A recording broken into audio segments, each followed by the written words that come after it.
ಇಷ್ಟು ದಿವಸ ಬಂದಂಥ ಭಕ್ತರಿಗೆ ಒಂದು ದರ್ಶನ ಕೊಡಲಿಲ್ಲ ಅವರು. ಈಗ ಉಚ್ಚಾಟಿತರ ಆದಮೇಲೆ ಭಕ್ತರು ಬೇಕಾ ಅಂತ.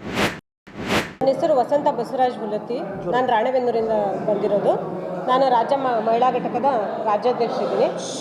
ನಾನು ಇವಾಗಲೇ ಸಾಕಷ್ಟು ಜನ ಸಮಾಜದ ಮುಖಂಡರು ನಿಮಗೆಲ್ಲ ವಿಷಯಗಳನ್ನು ತಿಳಿಸಿದ್ದಾರೆ.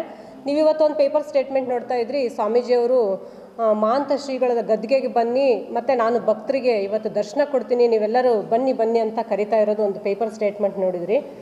ನಾನಿವತ್ತು ಉಚ್ಚಾಟಿತ ಸ್ವಾಮೀಜಿಯವರು ಕೇಳೋಕ್ಕೆ ಇಷ್ಟಪಡ್ತೀನಿ.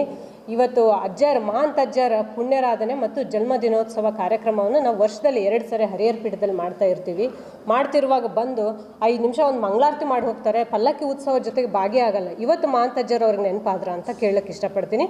ಹಾಗೆ ಇನ್ನೊಂದು, ಇವತ್ತು ಭಕ್ತರನ್ನ ಬರ್ರಿ ಅಂತ ಕರಿತಾ ಇದ್ದಾರೆ. ಇಷ್ಟು ದಿವಸ ಬಂದಂಥ ಭಕ್ತರಿಗೆ ಒಂದು ದರ್ಶನ ಕೊಡಲಿಲ್ಲ ಅವರು.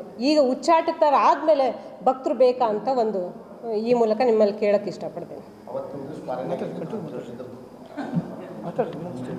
ಟ್ರಸ್ಟಿಗಳು ಸಹ ಯಾವಾಗಲೂ ಹೇಳ್ತಾ ಇದ್ರು, ಇವತ್ತು ಆ ಮಹಾಂತಜ್ಜರ ಕಾರ್ಯಕ್ರಮದಲ್ಲಿ ನೀವು ಭಾಗವಹಿಸಬೇಕು, ಯಾವುದೋ ಆ ಪ್ರೋಗ್ರಾಮ್ ಇಟ್ಕೋಬೇಡ್ರಿ ಅಂತ ಪ್ರತಿ ಸಲ ಹೇಳ್ತಾ ಬಂದರು. ಅವತ್ತಿನ ದಿವಸ ಅವ್ರು ಫಾರಿನ್ ಟ್ರಿಪ್ಪಲ್ಲಿ ಇರ್ತಾರೆ, ಇಲ್ಲ ಬೇರೆ ಟ್ರಿಪ್ಪಲ್ಲಿ ಇರ್ತಾರೆ.